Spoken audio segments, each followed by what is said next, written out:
Gênesis capítulo de número 4, versículo de número 1 ao versículo de número 17.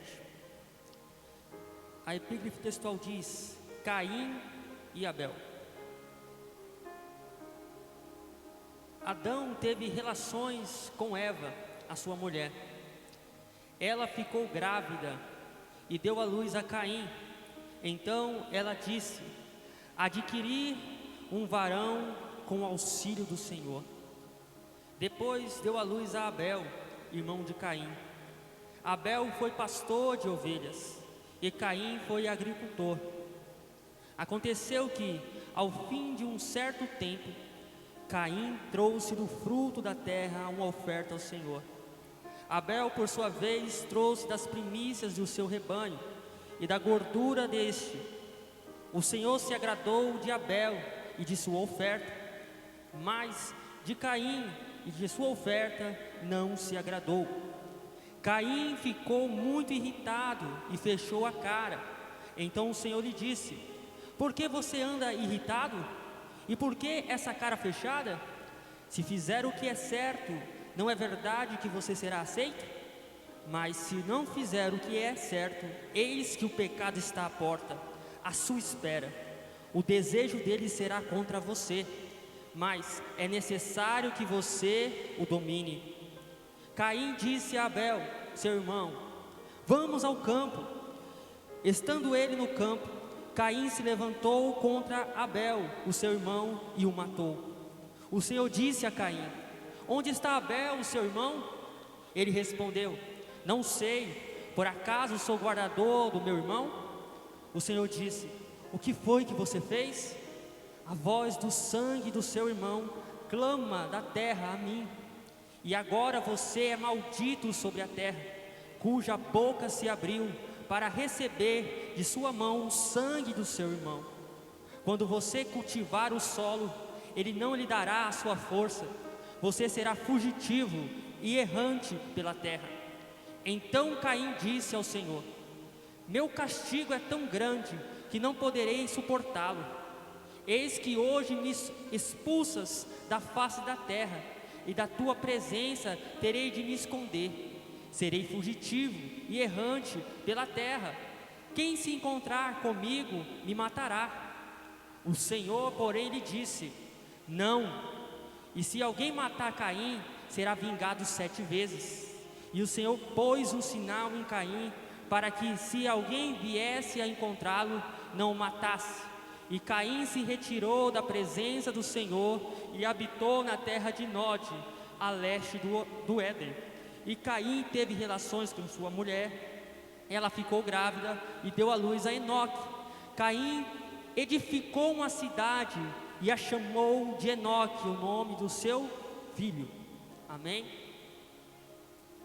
Irmãos, o livro de Gênesis, irmãos, tem como principal foco informar para nós a respeito da criação, a respeito da queda do homem e as consequências desta queda. Quando você lê Gênesis capítulo 1 e capítulo 2, você compreende o propósito eterno de Deus. E ele está ligado também com o último livro da Bíblia, livro de Apocalipse, o capítulo 21 e capítulo 22 também. Quando você faz uma comparação em Gênesis capítulo 1 e capítulo 2 e Apocalipse capítulo 21 e capítulo 22, você vai ver comparativos iguais e semelhantes do propósito eterno de Deus para o seu povo. Desde o princípio até o fim, Deus não muda o seu propósito é eterno. Em Gênesis, Deus estabelece um jardim, um santuário onde tinha comunhão com a sua criação. Em Apocalipse, Deus desce dos céus uma nova Jerusalém, e no meio dela um jardim, o mesmo jardim do princípio. Quando você vê em Gênesis, no centro do jardim existia uma árvore, e essa árvore era a árvore da vida. Quando você lê Apocalipse, você vai ver também que existe uma árvore, e esta também é a árvore da vida. Quando você olha em Gênesis, Deus desce para ter comunhão com o homem.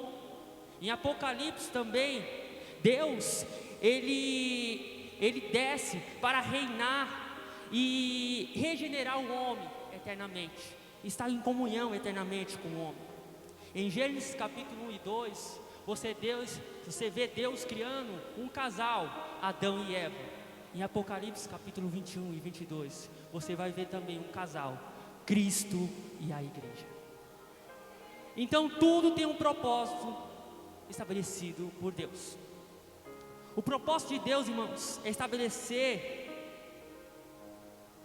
um mundo, uma nação, o termo correto é kahal, em hebraico, que é uma assembleia. Nós tratamos isso na quinta-feira, sobre a eclésia, a igreja de Deus, que é a união, uma assembleia, o mesmo pensamento.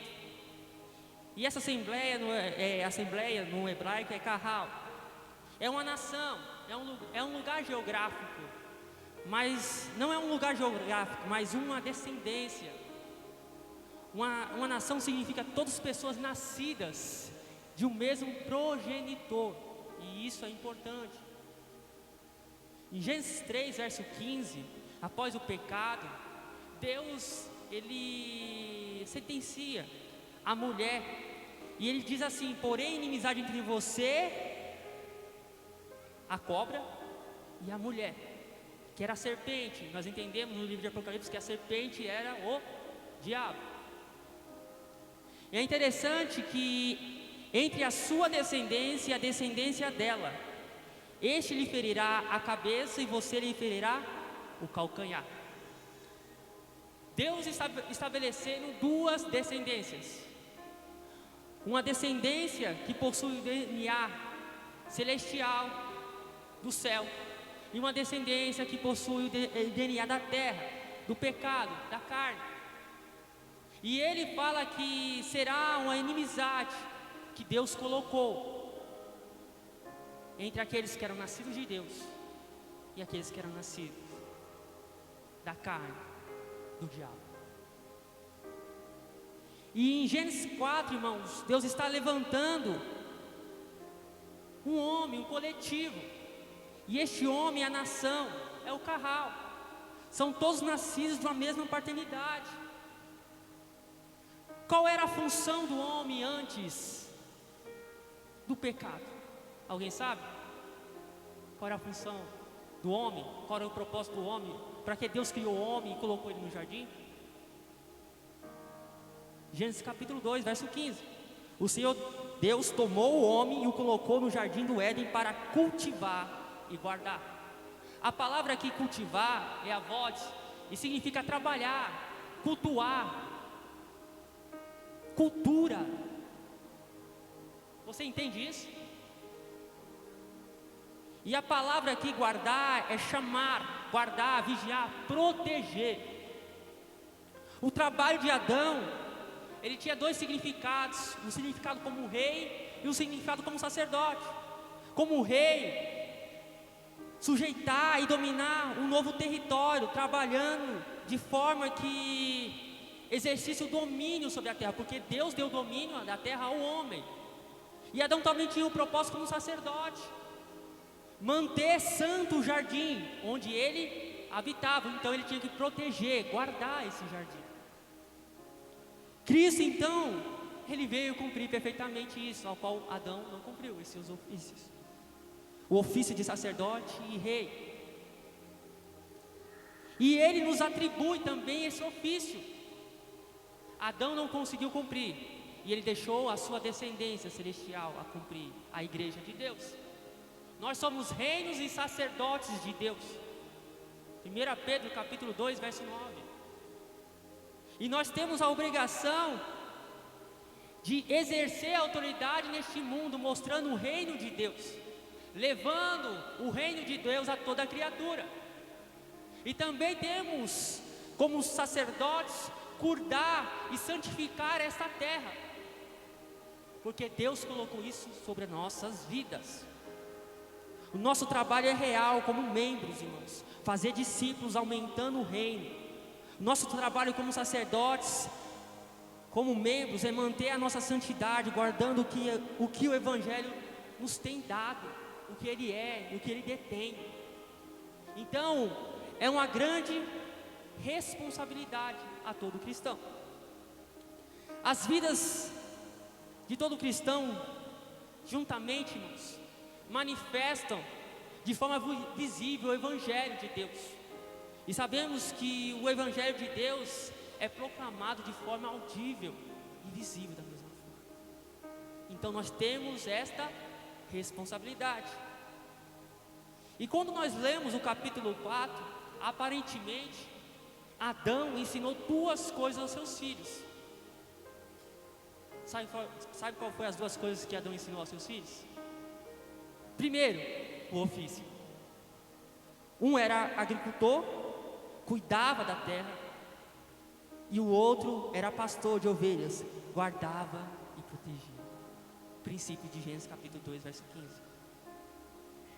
A segunda coisa que Adão ensinou aos seus filhos foi a forma de adoração e culto. Isso não pode faltar. Algo que podemos extrair desta pequena referência, irmãos. Devemos ensinar aos nossos filhos os padrões da vida e culto ao qual Deus exige. Os nossos filhos têm que ser trabalhadores. Os nossos filhos têm que ser adoradores. Os nossos filhos têm que cultuar ao Senhor, o Deus Todo-Poderoso. Hoje estamos numa geração neném, né? Até saiu um artigo sobre isso. A geração neném é a geração que nem trabalha, nem estuda, nem quer fazer qualquer coisa. Chega uma idade e ainda eles querem ficar debaixo da proteção dos seus pais. Eles não crescem nunca. E isso é por culpa de quem? Da responsabilidade paterna e materna. Os filhos têm a responsabilidade de crescer,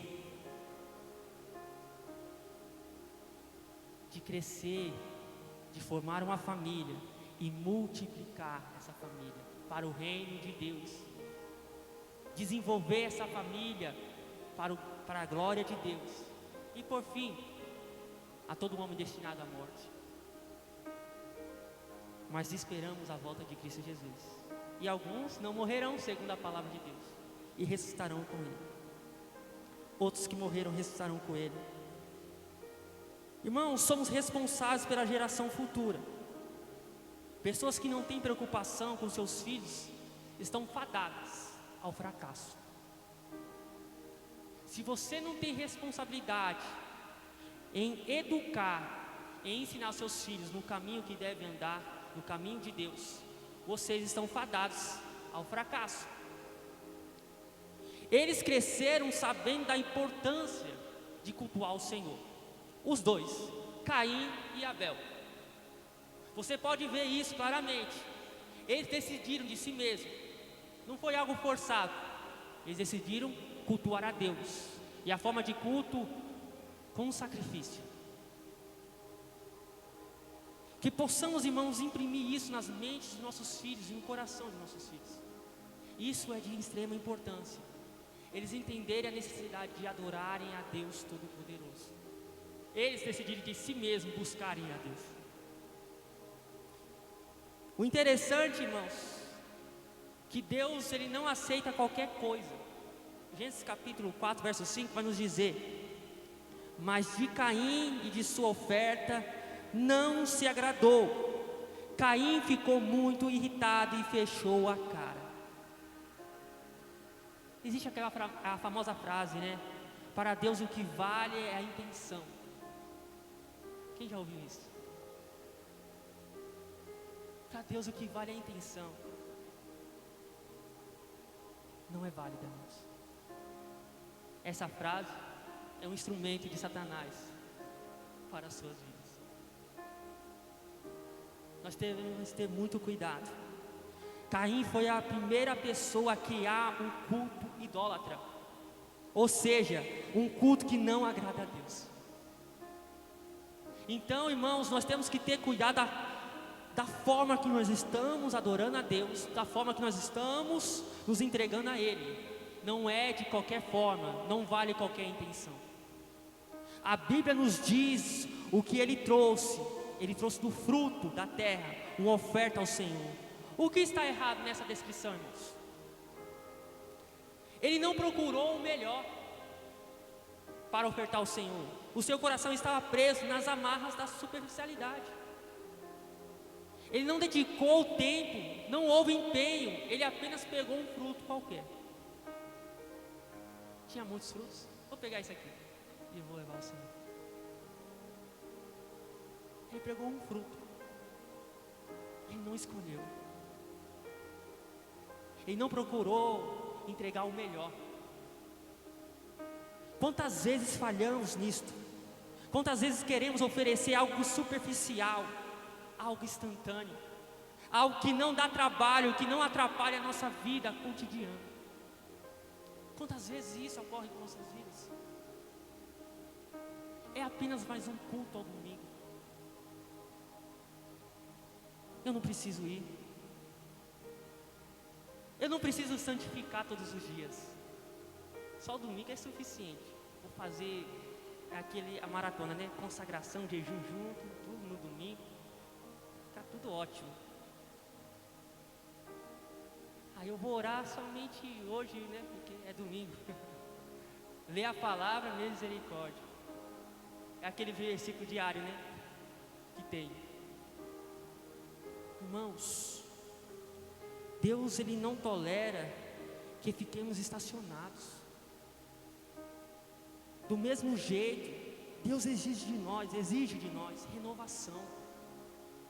Renovar nossas mentes, nosso coração, a mudança de vida contínua. E a mudança de vida não é só um dia, é todos os dias. É se entregar a Deus com toda a força, irmãos. E é interessante se entregar a Deus de toda a força, não tem limite.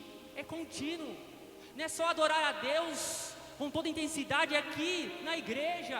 É adorar a Deus com intensidade na sua vida cotidiana.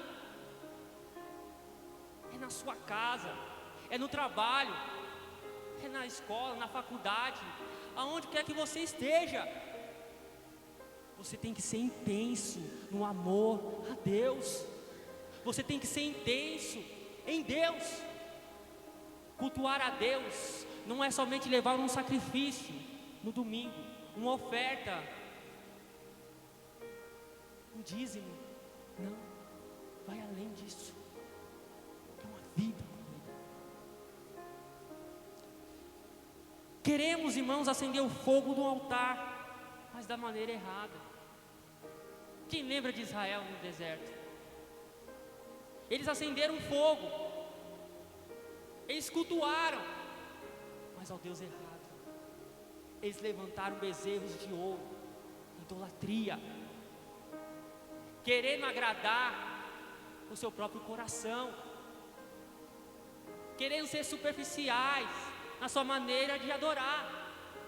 Enquanto Moisés estava adorando a Deus no monte, ouvindo as palavras que foram escritas nas tábuas da lei para nós.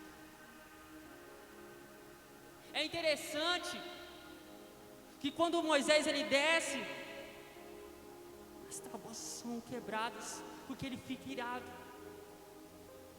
Ao ver o povo que foi liberto do Egito, com tamanho milagre e poder, o povo considerou aqueles milagres, aquela vitória de forma poderosa sobre o Egito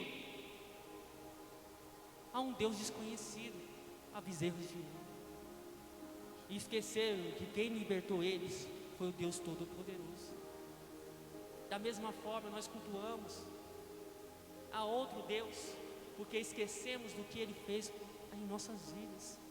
Esquecemos aquilo que Ele fez e trabalhou dentro do nosso coração, de como Ele nos tirou do lamaçal do pecado e nos pôs sobre a rocha, e nos lavou e nos purificou. E esquecemos de adorar esse Deus continuamente.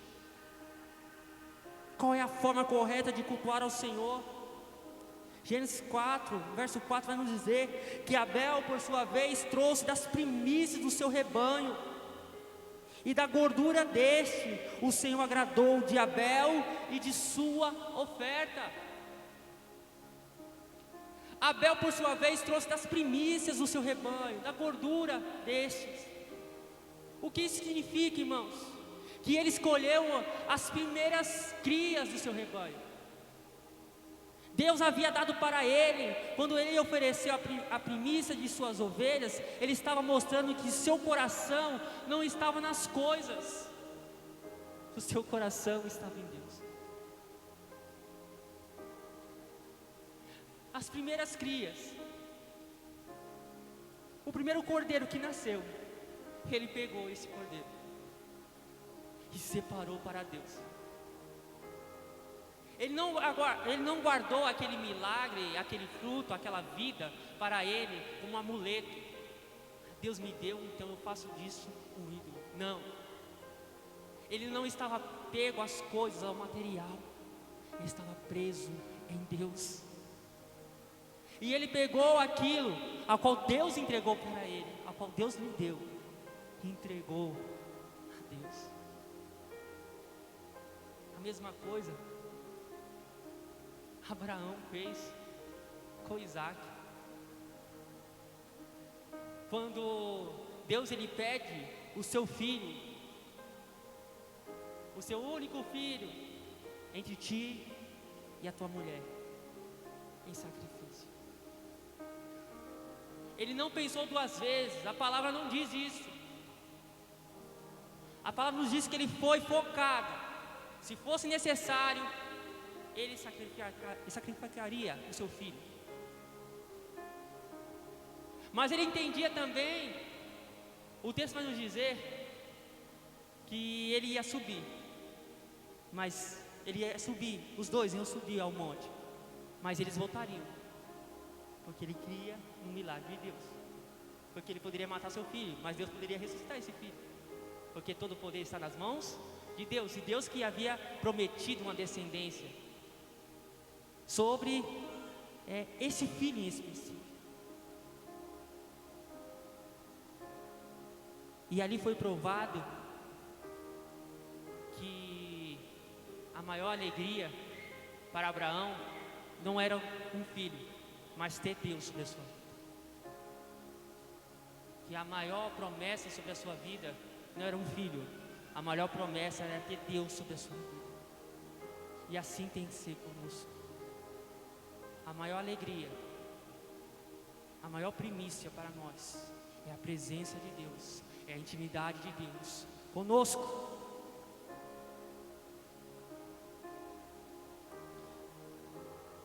Mateus capítulo 6, verso 33 vai nos dizer: buscai o reino de Deus e sua justiça, e estas coisas vos serão acrescentadas.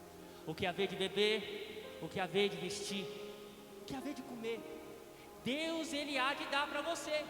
Mas primeiro você deve buscar o quê? O reino de Deus e a sua justiça. Você entende isso? Quando Abel ele traz as primícias do rebanho, ele está apontando para Cristo e para si. Tudo está interligado. 1 Coríntios capítulo 15, verso 20 ao 22, vai dizer assim: mas de fato Cristo ressuscitou dentre os mortos, sendo Ele as primícias dos que dormem. Visto que a morte veio por um homem, também por um homem veio a ressurreição dos mortos. Porque assim como em Adão todos morrem, assim também todos serão vivificados em Cristo. Então, quando Abel ele sacrifica a primícia do seu rebanho, ele está apontando para Cristo, porque ele é a primícia nossa. E também está apontando para si mesmo. Tiago capítulo 1, verso 18: pois segundo o seu querer, ele nos gerou pela palavra da verdade, para que fôssemos como as primícias de suas criaturas. Está tudo interligado. Caim, irmãos, representava a humanidade depravada, caída. como a semente do maligno, a descendência do maligno, o DNA do maligno. Adão e Eva, quando pecaram, eles cobriram o seu corpo com folhas de figueira. Era um fruto da terra. Eles tentaram cobrir a sua nudez com coisas da terra. Tentaram cobrir os seus pecados, achando que as coisas da terra são suficientes para cobrir os nossos pecados. Jamais. A única coisa que pode cobrir e retirar os nossos pecados é o sangue de Cristo Jesus. Muitas das vezes, irmãos, tentamos esconder o nosso pecado com folhas de figueira, com as nossas obras sociais, com o nosso trabalho, tanto na igreja como na empresa. Deus vê além, irmãos, da nossa camuflagem. Ele vê o nosso íntimo, Ele vê o nosso coração. Podemos enganar ao mundo, o pastor, a igreja, o local onde você vive, a sua esposa, o seu esposo. Podemos enganar, mas jamais enganaremos a Deus, que sonda os nossos corações e nos conhece melhor do que nós mesmos. Abel, irmãos, ele representava o povo de Deus. Ele entendeu que sem sacrifício não há perdão. Ele ouviu a história de seus pais, quando Deus sacrificou um animal inocente, possivelmente um cordeiro. A Bíblia não relata qual tipo de animal era. E através da morte desse animal, foram feitas roupas adequadas para cobrir a vergonha dos seus pais. Porque antes do pecado, eles viviam nus e não se incomodavam. Mas após o pecado, a nudez foi mostrada em seus olhos. Em 1 Coríntios vai falar sobre isso. E vai falar que Cristo cobriu as nossas nudez. Glória a Deus por isso. Abel, irmãos, entendeu que para ser salvo, para agradar a Deus, um sacrifício deveria acontecer. Hebreus 10, 4 vai dizer: porque é impossível que o sangue de touros e bodes remova pecados, é impossível. Mas tudo apontava para Cristo Jesus. Ele teve a fé no sacrifício futuro.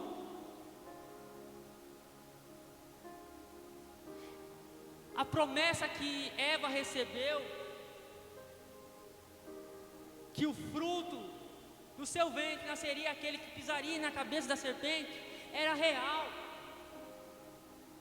Talvez ela depositou essa esperança em Caim, no seu primogênito. Como diz o texto, ela adquiriu um varão como auxílio do Senhor. Mas este não era ainda a semente da mulher que viria para pisar na cabeça da serpente. Hebreus 11, verso 4 vai dizer que pela fé Abel ofereceu a Deus um sacrifício mais excelente do que Caim, pelo qual obteve testemunho de ser justo, tendo a aprovação de Deus quanto às suas ofertas, por meio da fé, mesmo depois de morto, ainda fala. A sua oferta ainda fala. Pô, irmãos, mais de 4.000 anos, irmãos, ainda a oferta deste homem fala em nosso coração, fala em nosso meio através da palavra de Deus. Que oferta é esta? Eu desejo que cada um aqui possa oferecer algo semelhante a isso, uma oferta com todo o seu coração, entregar as primícias ao Senhor. Ele foi um profeta em sua geração. A Bíblia nos fala isso, Lucas capítulo 11, verso 50, para que dessa geração se peçam contas do sangue dos profetas, derramados desde a fundação do mundo, desde o sangue de Abel até o sangue de Zacarias, que foi assassinado entre o altar e o santuário. Assim eu afirmo a vocês que se pedirão conta a esta geração.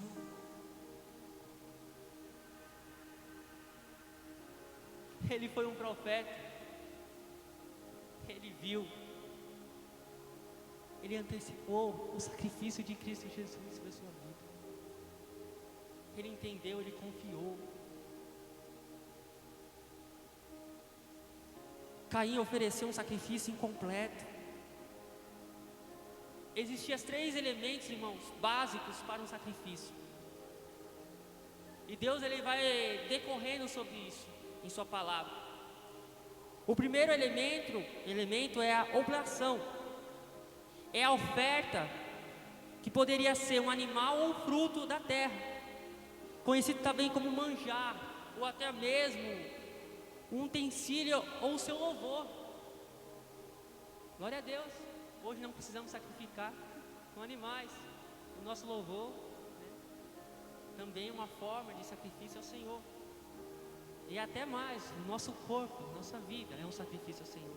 Hebreus 13, verso 15 vai dizer: por meio de Jesus, pois oferecemos a Deus sempre sacrifício de louvor, que é o fruto de lábios que confessam o seu nome. Que possamos confessar a Deus o nome de Jesus Cristo. O segundo, irmãos, é a libação. Sangue ou vinho ou suco de uva. Números capítulo 15, verso 5. E o vinho para a libação, prepara 1 litro para cada cordeiro, além do holocausto do sacrifício. Se você for ler, sabe, em 2 Reis, capítulo 16, verso 13, vai falar sobre o derramar da libação e aspersão sobre o cordeiro de sacrifício. Era necessário. E o terceiro elemento, irmãos, essencial, era o óleo ou gordura. Representava a parte mais rica do animal. A gordura dos sacrifícios era para ser queimada e subia como incenso suave a Deus. Levítico 3, verso 9 vai nos dizer isso. E no capítulo 4, verso 8 também vai falar sobre a gordura, como era importante, como ela subia a Deus. Caim ofereceu apenas a obração incompleta. Faltou a vida e o fogo, porque o sangue representa vida, e a gordura para subir com um incenso suave, um fogo a Deus. Caim, lhe faltou a vida e o fogo.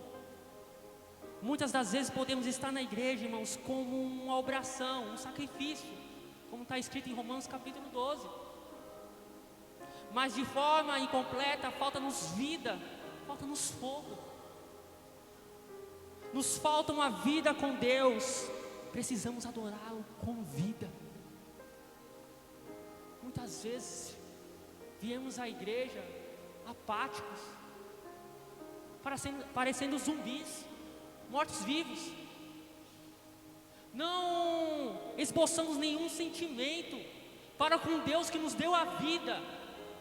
Nós estávamos mortos em nossos delitos e pecados, mas Cristo nos deu vida, irmãos, e vida com abundância. Demonstre a alegria desta vida ao qual Deus te deu. Cultue a Deus com a sua vida. Precisamos ter o fogo em nosso coração. Não existe, irmãos, outra maneira. O sacrifício precisa ser queimado, e é somente queimado com fogo, e o fogo correto. E este fogo, irmãos, representa o Espírito Santo sobre as nossas vidas. Sem Espírito Santo, não há como nós entregarmos um sacrifício correto a Deus. Abel trouxe todos os elementos básicos para um sacrifício a Deus. Ele trouxe a oblação, a libação, que é o próprio sangue do animal e a gordura dele.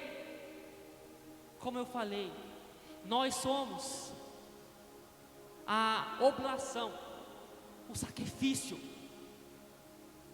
Hoje somos esses cordeiros levados, mas de forma racional a Deus. Precisamos entregar, irmãos, a nossa vida como libação. Paulo entendia muito bem isso.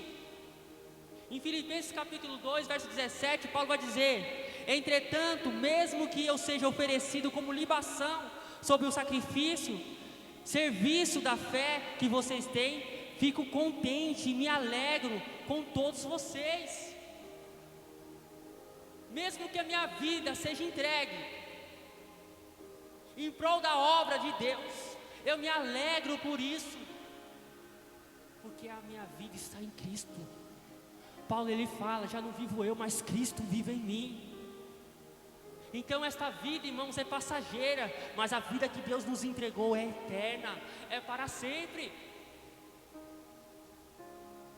Antes de sua morte, em 2 Timóteo capítulo 4, verso 6, vai dizer: quanto a mim, já estou sendo oferecido por libação, e o tempo da minha partida chegou. Temos que ter essa consciência clara, esse desejo claro de entender que a nossa vida pertence a Deus. Precisamos ter o Espírito Santo, o óleo que acende o fogo do altar. Levítico capítulo 6, verso 13 vai dizer que o fogo arderá continuamente sobre o altar e não se apagará.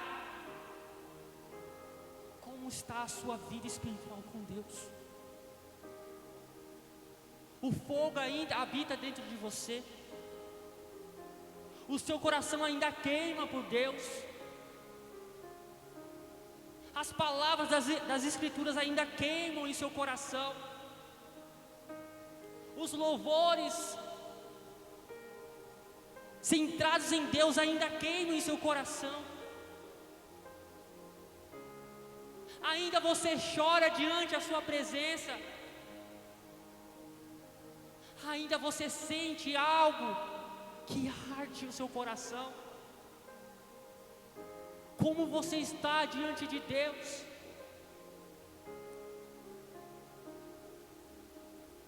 Irmãos, devemos ter um conhecimento claro sobre isso, senão caminharemos nos passos de Caim.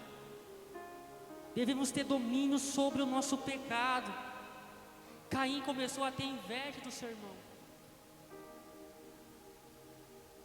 O pecado é personificado como uma fera selvagem, espreitando a porta do coração humano, ansiosamente desejando devorar a sua alma. 1 Pedro capítulo 5, verso 8 vai dizer que o diabo ele ruge como um leão, tentando devorar a nossa vida, a nossa alma. Fazer bem significa aqui não uma boa ação ou desempenho do bem em trabalho, em ação, não, mas tornar a disposição boa, ou seja, dirigir o coração, irmãos, para o que é bom, para Deus. Caim deve dominar sobre o pecado, que o deseja avidamente, irmãos, corrompê-lo, renunciando à sua ira, não para que o pecado pare de espreitá-lo, porque as pessoas acham que o pecado vai parar de espreitá-lo. Não, irmãos. Spurgeon foi bem claro quando ele citou assim: o pecado, eu pensei que tinha afogado ele, né, no batismo, mas de uma forma, uma linguagem trazendo para hoje, o miserável sabia nadar. Ele nada muito bem, e ele sempre vem a nos espreitar, irmãos. Não deixe que o mal espreite você. Não permita. Obtenha, irmãos, não permita que ele obtenha entrada no seu coração. Cabe a você detê-lo. Deus te dá capacidade mediante o Espírito Santo. Caim não seguiu o conselho do Senhor. E é triste quando as pessoas não seguem o conselho de Deus, porque o conselho de Deus é bom, é perfeito. O seu beneplácito é eterno. Um exemplo de outro homem que não seguiu a Deus, os conselhos de Deus, as ordenanças de Deus, foi Saul. Em 1 Samuel capítulo 15, vai nos falar que Deus ordenou a Samuel a falar uma palavra para Saul: vai e destrói os amalequitas, todos eles, não poupa nenhum, nem homem, nem mulher, nem criança, nem nenhuma criatura, nem nenhum animal. Mata tudo, porque eles são anátema, são abominação aos meus olhos. Deus ordenou a Saul, e ele preparou o seu exército, 10.000 homens de Judá, e foi. Ele avisou aos outros povos que estavam do lado: ó, sai daí, porque eles vão ser destruídos, aniquilados. E os outros povos saíram. E Saul começou, junto com o seu exército, a matar. Mas aí ele começou a olhar os gados, bonitos, gordurosos, ricos. Poupou o rei, Agag, e achou que estava tudo bem.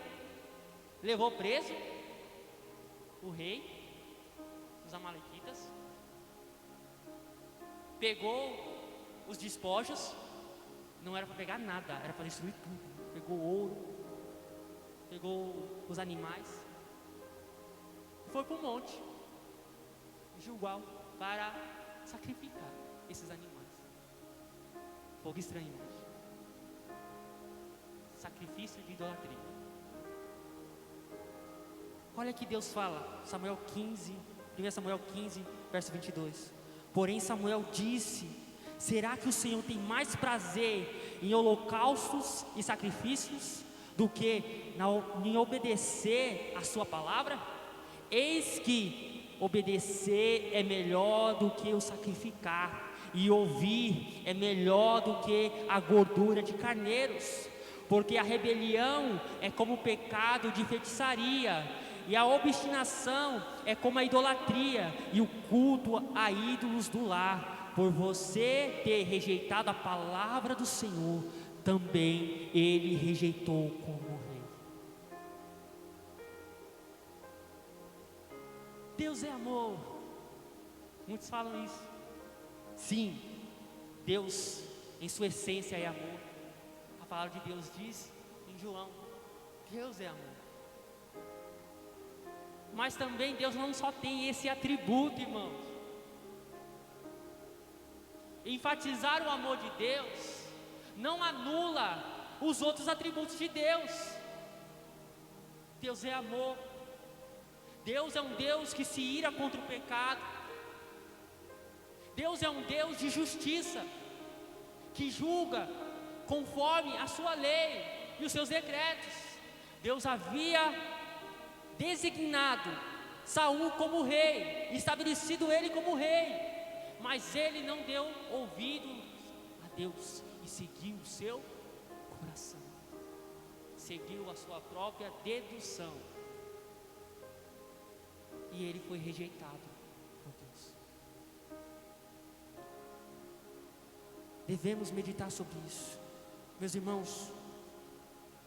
Eu rogo a cada um de vocês, eu imploro a cada um de vocês: ouçam a voz de Deus, dominem os seus pecados.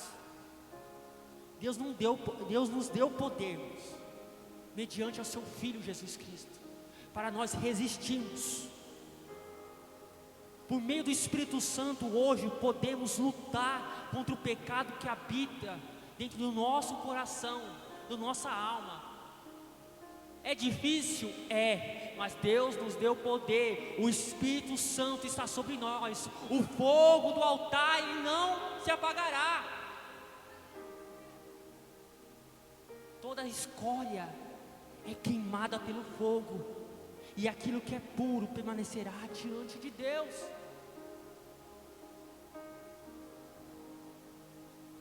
Caim não ouviu, pois era do maligno.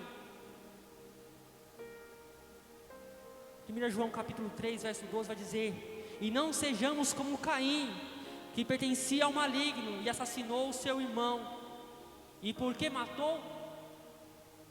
Porque as suas obras eram más e as do seu irmão eram justas. As obras de Caim eram más, mas as obras do seu irmão Abel não eram boas, eram justas. Não fique na mesmice. Eu vou oferecer algo bom a Deus. Ofereça o que é justo diante dos olhos de Deus.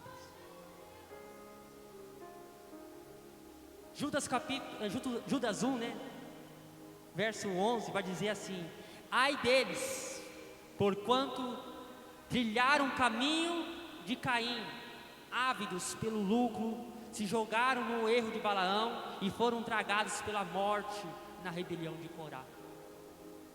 Estava falando daqueles que estavam se apostatando da fé e levando outras pessoas para esse caminho.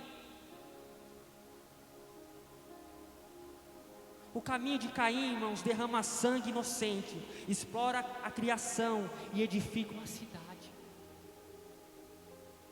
Eu vou repetir para os irmãos: o caminho de Caim derrama sangue inocente, explora a criação e edifica uma cidade.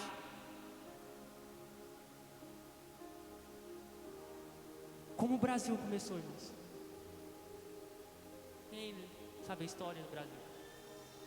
Algumas pessoas vieram aqui, derramaram sangue inocente, exploraram todos os recursos. Aqui era considerado como o quinto dos infernos. Sabia? Esse termo é referente ao Brasil. Os portugueses chamavam aqui. Vamos buscar lá no quinto dos infernos. Eles roubavam as riquezas do Brasil. É história. Eles exploraram aqui o Brasil. Eles não cultivaram, mas usurparam o que havia de bom nessa terra. Assim como acontece em outros lugares, em outros países, como o continente africano. É um dos continentes mais ricos, mas é o continente que foi mais explorado, usurpado e roubado por outras pessoas, porque este é o pensamento da ideologia do mundo, terrena, do DNA da carne, do pecado. Ele rouba, ele derrama sangue inocente, ele explora, ele usurpa das pessoas. Mas aqueles que seguem a Deus têm um fruto do Espírito, são diferentes. Eles não exploram, mas eles plantam. Eles dão frutos. Gálatas capítulo 5, verso 22, vai dizer que o fruto do Espírito é amor, é alegria, é paz, é longanimidade, benignidade, bondade, fidelidade, mansidão, domínio próprio. Contra essas coisas não há lei. E o que são de Cristo de Jesus, crucificaram a carne com as suas paixões e seus desejos. Eles têm domínio sobre si. Se vivemos no Espírito, andamos também no Espírito. Não nos deixemos, irmãos, possuir de vanglória, provocando uns aos outros, tendo inveja dos outros, como Caim teve. Uma das coisas que marca uma pessoa que vive pecando é a falta de controle em tudo. A pessoa não tem controle na sua família, no seu casamento, no seu emprego, nas suas finanças. Ela não tem controle em nada. Porque ela vive instável. Caim não respondeu a Deus. Deus só falou com ele, mas ele não respondeu. O seu coração estava obstinado ao mal. O que colaborou para a sua queda foi a falta de diálogo com Deus. O que colabora nosso afastamento com Deus é a falta de intimidade com Ele. Não temos intimidade com Deus e é necessário termos. Devemos ter intimidade com Deus, devemos ter diálogo com Deus. Não adianta falarmos que amamos a Deus, mas não conversamos com Ele, não conhecemos Ele, não buscamos ter intimidade. Eu sempre falo isso, é necessário você ser íntimo de Deus. E a intimidade que Deus exige é comparada à intimidade que você tem entre o seu cônjuge, entre o casamento. Muitas vezes o seu esposo ou sua esposa sabe quando você está triste. Os outros não sabem, mas seu esposo, sua esposa sabe. No olhar ele entende o que você está passando. Mas nós não temos intimidade com Deus. Você fica o dia inteiro sem falar com sua esposa, com seu esposo? Você fica dias sem ter um relacionamento com sua esposa, com seu esposo? Não é natural, não é real, há algo errado. O relacionamento com Deus é da mesma forma. É necessário ter uma vida, ter diálogo com Deus, intimidade com Deus todos os dias, todas as horas, todos os momentos. Ele perde o controle, irmãos. Caim peca e mata o seu irmão. O nosso pecado afeta diretamente a nossa família. Um exemplo também disso é Davi.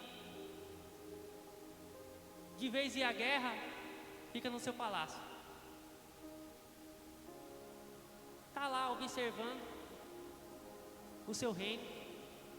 E de repente aparece uma abençoada tomando banho para fora da casa, no terraço. Eu não entendo isso. Não me pergunte por quê. Eu não sei naquela época qual era o costume. Eu não entendo isso. Mas está lá. Uma mulher casada tomando banho fora. Aí Davi olha para aquilo. De vez em entrar para o seu palácio e resistir à tentação, fugir, né? Da imoralidade, diz a palavra de Deus. Não. Ele manda chamar, né?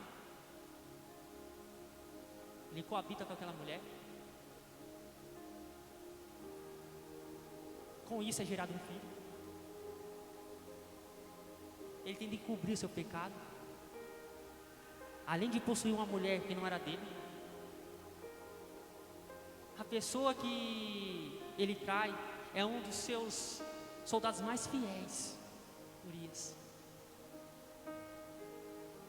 Davi tentando planejar um esquema para que ele volte para casa, para que ele deite com sua esposa e falar, é o filho seu. Ele fica livre, né? Com a armadilha do pecado. Urias, como era fiel, o que ele fez? Ele não voltou para casa. Como eu posso voltar para casa enquanto meus irmãos estão combatendo, estão na guerra?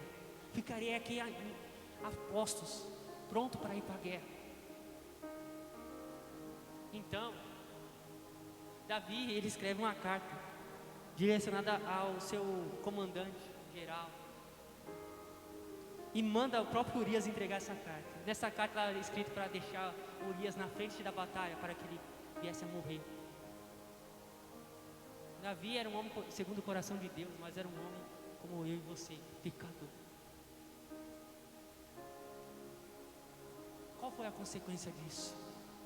A sua família foi destruída de tal forma e afetada de tal forma.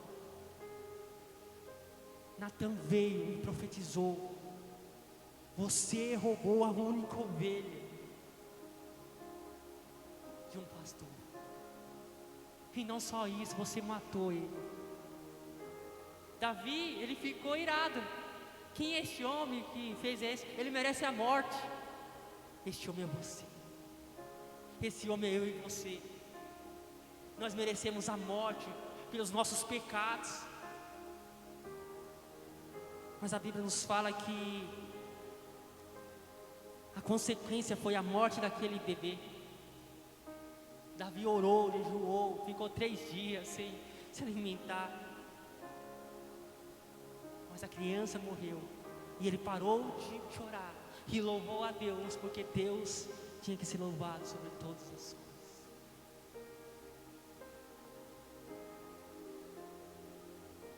1 Timóteo capítulo 5, verso 8 vai dizer: se alguém não tem cuidado dos seus, especialmente da sua própria casa, esse negou a fé e é pior que um descrente. Como está o seu relacionamento familiar? Como está a sua vida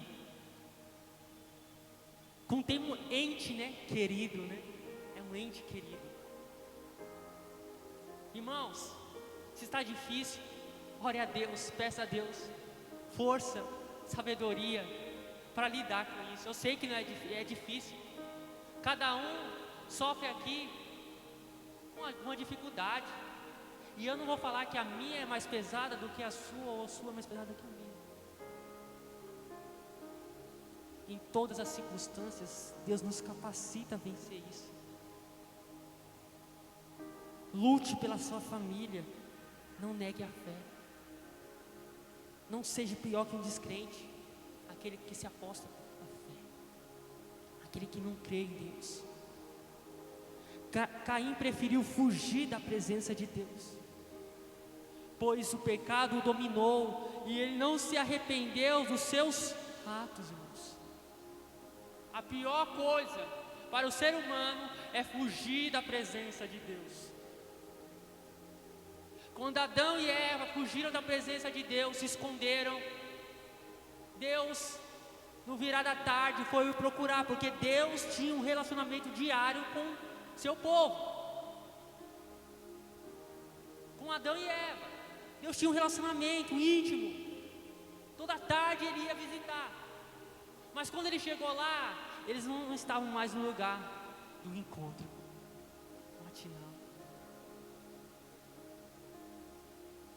Eles estavam escondidos. E Deus chamou Adão.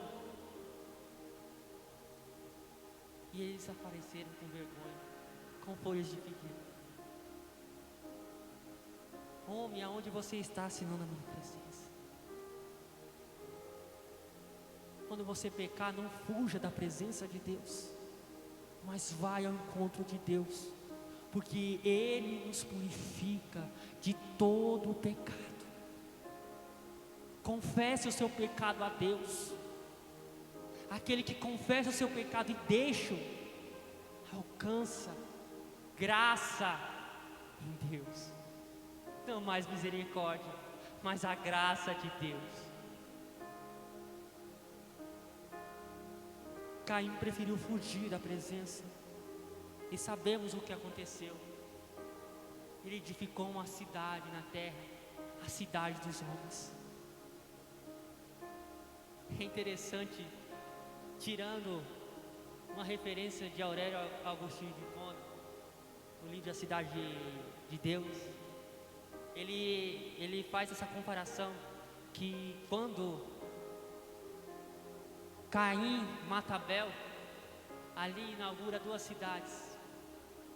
A cidade celestial com o primeiro homem, Abel, e a cidade terrena, ao qual Caim ele inaugura na cidade de Nod, e põe como nome Enoque, o seu filho. Não o Enoque ao qual é muito falado. É interessante, fazendo uma comparação de Caim, que pecou da mesma forma como Davi, é que Davi ele agiu de forma diferente. Davi ele se arrependeu do seu pecado. De vez ele fugir da presença de Deus, ele se lança com seus pés, com seu rosto ao chão, se debruça a Deus. E ele ora, uma das orações muito conhecida, Salmo 51, verso 11, fazendo dizer que ele fala assim: não me lance fora da tua presença, nem me retire teu Santo Espírito. Não me lance fora da tua presença, nem me retire o teu Espírito. É isso que devemos ter como atitude em meio aos pecados diários de nossas vidas, nos lançarmos a Deus. Hebreus capítulo 12, verso 24, irmãos, vai nos dizer algo que nós devemos guardar em nosso coração. E a Jesus, o mediador da nova aliança, e ao sangue da expiação, que fala melhor que o sangue de Abel, Ele está sobre nós, irmãos. O sangue de Cristo Jesus, Ele é mais poderoso que o sangue de Abel. Ele é mais eficaz que o sangue de Abel. É o sangue que nos limpa de todo mal. É o sangue que nos lava continuamente, todos os dias. Amém, irmãos? Que essa palavra esteja em vosso coração. Não somente isso, que ela seja usada continuamente, e que vocês venham entender que vocês pertencem à semente do céu, ao DNA do céu. Você pertence a Deus, então dê frutos daqueles que pertencem a Deus.